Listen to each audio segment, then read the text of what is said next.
Good day, folks, and welcome to review number 35. We're heading back to the world of Transformers today and taking a look at the Transformers Generations Fall of Cybertron Optimus Prime. So starting off with the packaging here, we notice that the new Generation style card, it's a particularly large card back. There is quite a big area up here featuring an image of Optimus Prime up there, as well as the Transformer Generations logo here. And the figure is packaged in robot mode.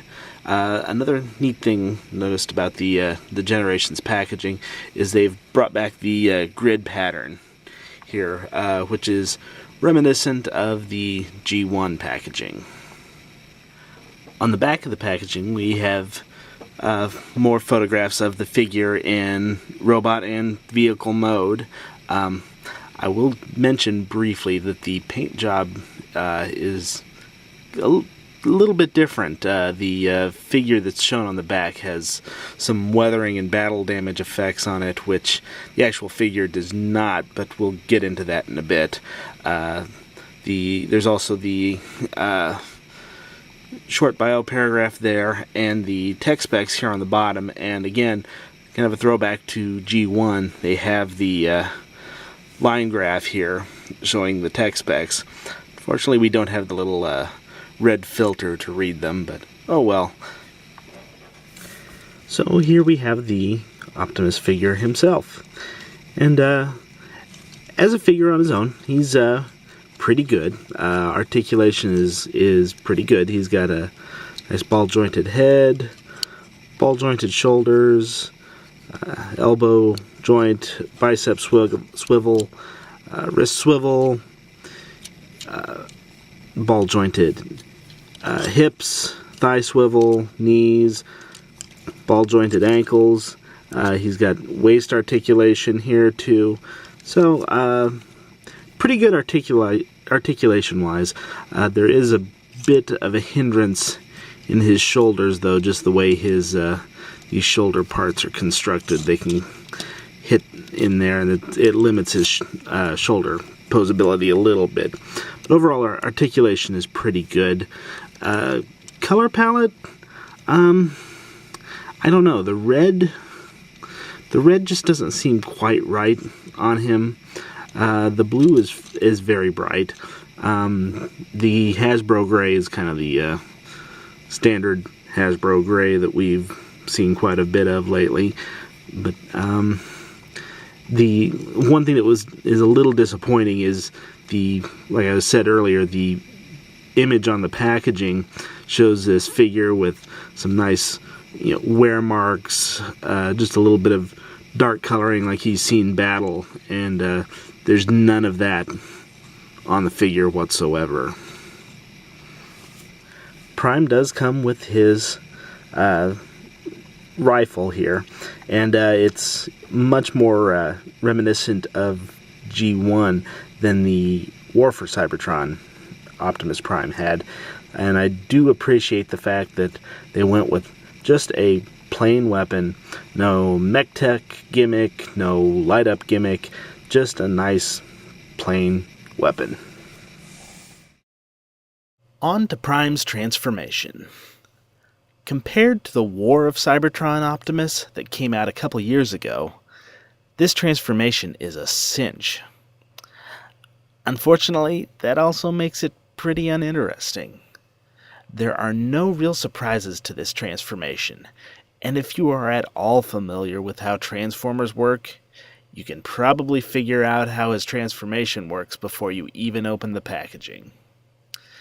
Now there is a semi-automorph feature that's included with the head and shoulders movement, but even that doesn't really provide much variety to this simple transformation.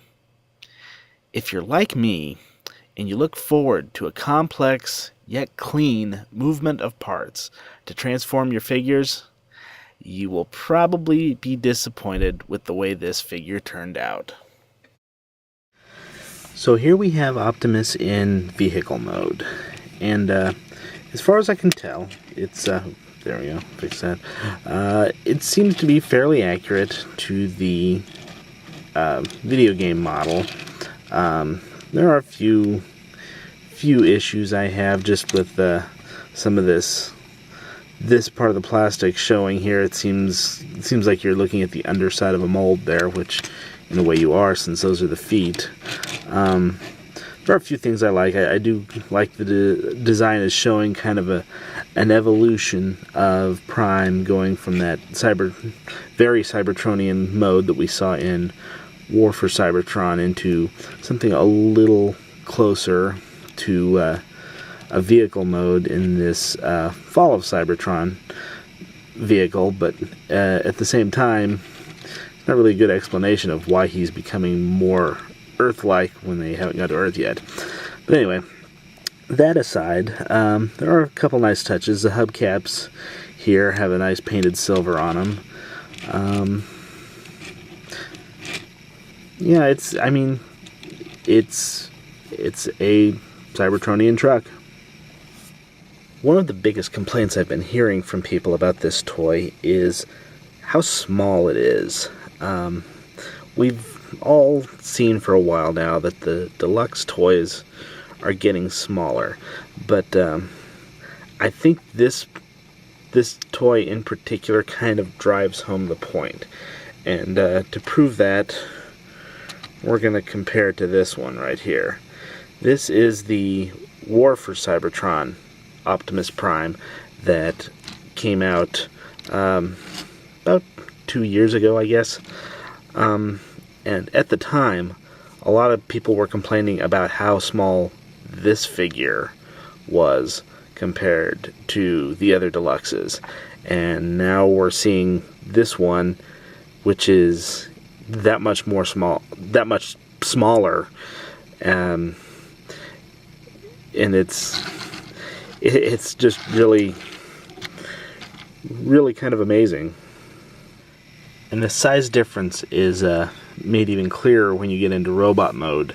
Many people could forgive the size of War for Cybertron's Optimus's vehicle mode, but when it came to his robot mode, he just seemed extremely short and small. But one of the defenders of the figure, one of the things I really liked about it was just how complex the engineering was, and how that made up for the small size. Now we have this Optimus over here, which is even smaller in size, but now we don't have that complex engineering going on with it, so now I can't really defend this figure. It seems like we've seen this narrative before. A company becomes known for producing a quality product and, in turn, becomes quite profitable. The company decides that its brand is worth the money, so decides to cut back on certain quality items while maintaining or raising prices in order to maximize profit. In the end, consumers get upset and go elsewhere. Unfortunately, I'm afraid Transformers may be following this path. Optimus is not a bad figure, but he isn't worth the $15 MSRP Hasbro is asking. This is not a great note to start this line off with, so let's hope things can improve.